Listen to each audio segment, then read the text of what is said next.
We'll go ahead.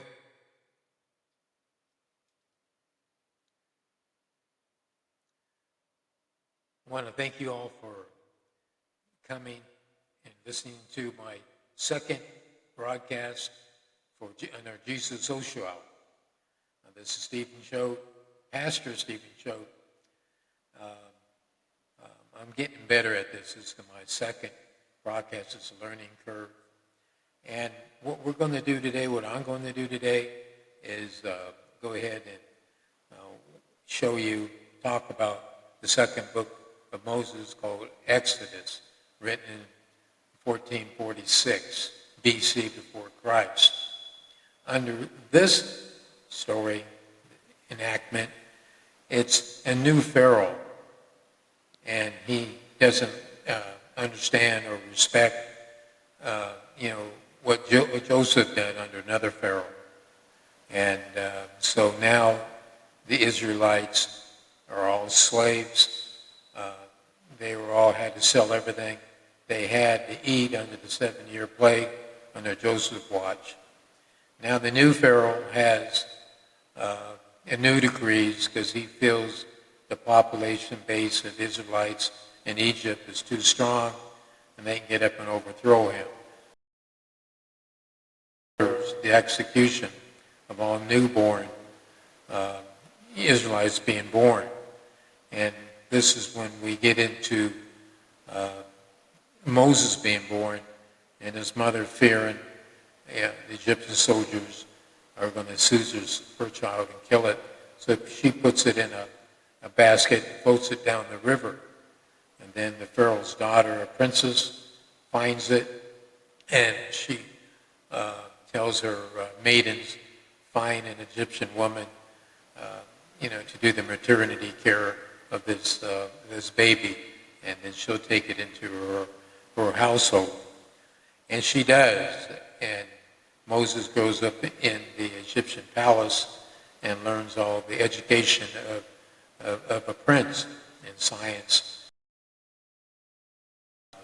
Then somewhere along the line, Moses knows that he's an Israelite, and basically at age 30 to 40, Egyptian person abusing an Israelites and has to flee into the mountains. And several years later, then now Moses is 40 years of age, hiding in the mountains, and he marries a young lady, and her father's a priest. So Moses marries into a priest's household. And then God finds Moses at 40 years of age in a burning bush, and he commands Egypt to lead his people out of Egypt because he hears their cry. And Moses asks that his brother can join him because he figures that his speech is not up to par, and God allows that.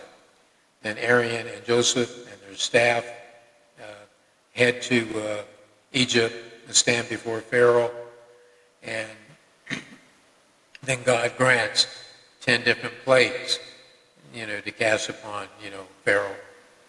And in the meeting of Pharaoh, 2 sorcerers with Pharaoh, and then the staff that Moses/Aaron have, and they, Egyptian sorcerers threw down their staff, turns to snake, and then Moses threw down his staff that consumes both the staff/snakes of the sorcerers and the Pharaoh. It shows that God is superior.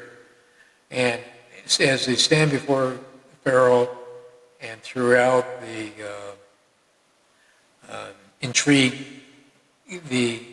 God throws down 10 plagues on Pharaoh and hardens his heart all the way to the 10th one, where the death of the firstborn, to make Moses capitulate. Pharaoh suffered these 10 plagues. The one is all the water in the river Nile turn into blood. Number 2, frogs. Number 3, lice. Number 4, flies. Number 5, the death of all the animals, beasts of burden, horses, cows. 6, boils. 7, hell. 8 is locusts. Number 9 is complete darkness descends on Egypt.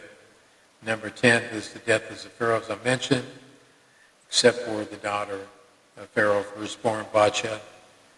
And then the Pharaoh capitulates and orders them to be released, Moses and all the Israelites in Egypt. The Bible mentions 600,000 men, but we can assume they have wife and children. People who left Egypt under Moses and Aaron's leadership. And then they took the bones of Joseph, and that was 400 years before, when Joseph died, that he asked that his bones leave, go to the promised land. And as the Israelites leave, over 1 million people, then Pharaoh, his heart is hardened again. He takes his army and chases them. Then you have the parting of the Red Sea, and it consumes Pharaoh's army. Not Pharaoh, but his army, as he sits up on a hill and watches it. It's a miracle. Then on a mountain, under the direction of God leading these Israelites, he hands the commandments as written by God to Moses to give to the Israelites as they move towards the promised land. The first commandment is that there's going to be one God, and you worship one God only, which is God, our God. The Sabbath, you're going to rest.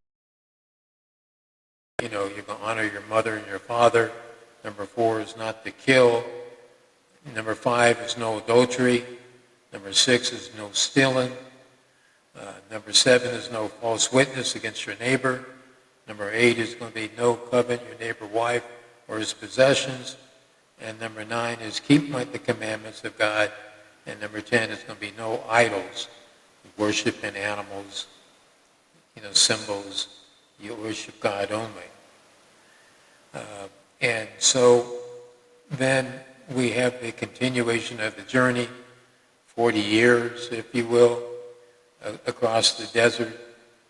And as Moses comes down from Mount Sinai with the commandments at the bottom, and he hears the Israelites dancing around a golden calf with Aaron's oversight.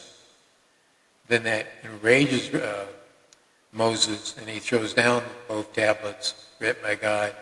Then he orders the execution of 3,000 Israelites who are worshiping a false idol, for breaking code of spiritual conduct. Interesting enough, Aaron knows better, but he explains he gathered all the gold jewelry that was handed to the Israelites as they leaving Egypt, and he cast them in the fire, and the golden calf emerged. So I think you get into the power of Satan. And then, as we fast forward after this, God relents, issues a second set of 10 Commandments, and hands them to Moses. But now God refuses to lead, and he has his angel lead the Israelites to the promised land. The Ark of the Covenant is made out of solid gold, and Aaron and rod put the rod in there, the 10 Commandments, the manna. Obviously, they complain about not eating. God brings down manna, which is like a flour, bread, and he feeds these Israelites as they're all moving for 40 years.